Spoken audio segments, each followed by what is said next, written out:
Parce qu'au moment bini wax le président Macky Sall mi ngi jëf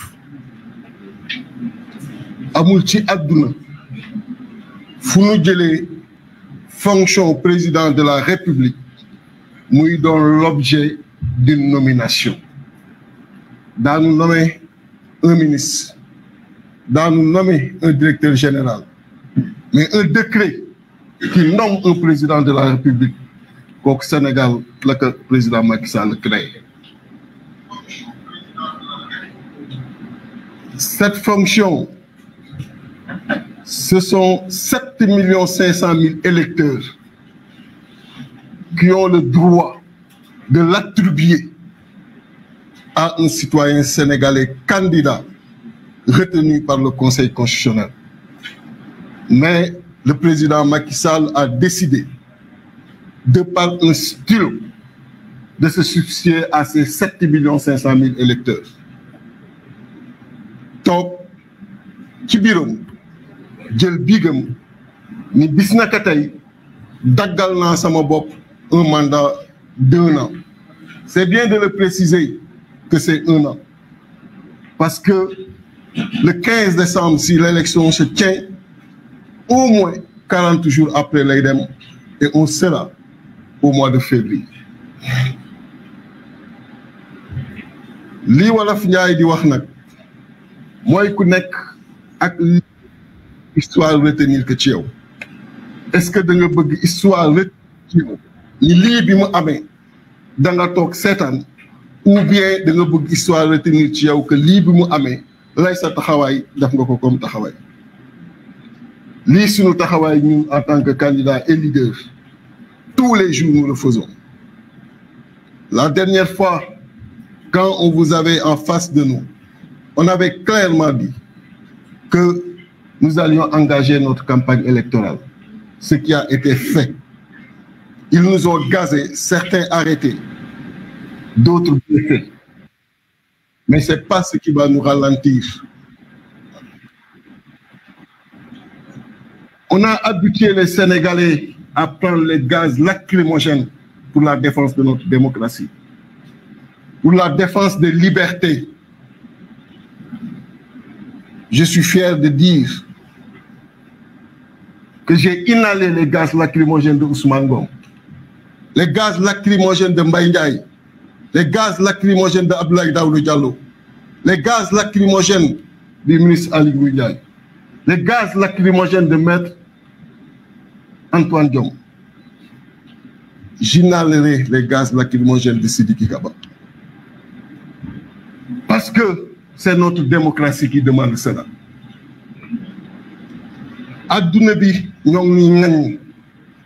Je regarde les chaînes internationales tous les jours. J'ai toujours été fier de dire que je suis sénégalais. Je le suis encore. Mais ce n'est pas au président Macky Sall de m'enlever cette fierté. Et il ne lui appartient pas d'enlever cette fierté aux 18 millions de Sénégalais à travers un acte qu'il vient de poser et qui soulève l'ire de toute la communauté internationale. Jamais on a osé nous adresser comme ça. Jamais. Parce que quoi qu'on puisse dire, au moins sur une question, la tenue de la présidentielle, une constante a toujours existé. La présidentielle s'était toujours tenue à date échue. Un consensus, sans le dire, a eu à exister sur la tenue de la présidentielle. Pour une première fois, le président de la République décide seul, à partir de son stylo, de dire la date à laquelle cette élection va se tenir. Nous disons non. Nous ne l'accepterons pas. Et les pas pour qu'il recule seront également engagés. La campagne se poursuivra. L'élection se tiendra. C'est ça notre message. La légitimité qui fait que justement, on l'appelle, Monsieur le Président de la République, il ne la tire que du Conseil constitutionnel qui, in fine, a proclamé cette fonction. Et ces 20 candidats tire cette légitimité de ce même Conseil constitutionnel. Il ne peut leur empêcher de faire aujourd'hui leur campagne électorale et de maintenir la date du 25 février. Et si tous les recours introduits, il y en a d'autres qui sont en cours, sont étudiés et également jugés, à coup sûr, cette date sera maintenue. Comment on peut, à partir d'accusations portées sur le Conseil constitutionnel, sur certains membres, bloquer le processus électoral, arrêter la respiration démocratique d'un pays? Il n'a pas le droit d'étouffer cette respiration démocratique, qui doit s'exprimer librement. Sénégalais, connaissent sa responsabilité, engagée ou non. Et que on arrête de nous dire où sont les leaders. On est là, sur le terrain. Toujours sur le terrain. Mais que chacun se dise où est-ce qu'il est. Que chacun se dise où est-ce qu'il est. L'engagement que je prends, et vous le savez, partout où je dois être, Neknaf. Que chacun ait cet engagement, c'est aussi simple que ça. Beaucoup de parce que le président Macky Sall il partira. Mais il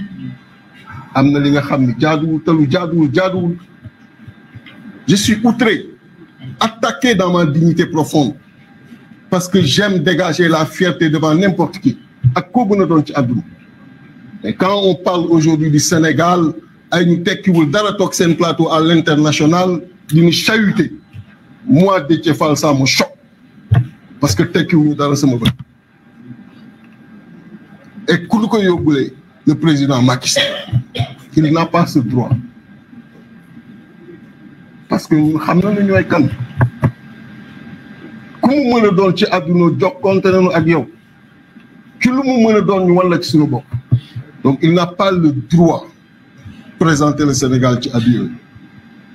Et je salue le courage de certaines chancelleries, parce que nek ak ay en partenariat ak ñom bu jamono tollé fenn mënato gis nit da ngay gis réewma la war nga wax ci réewma.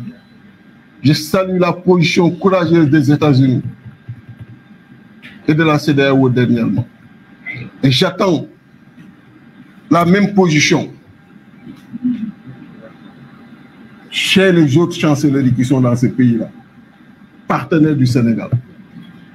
L'heure de parler est arrivée.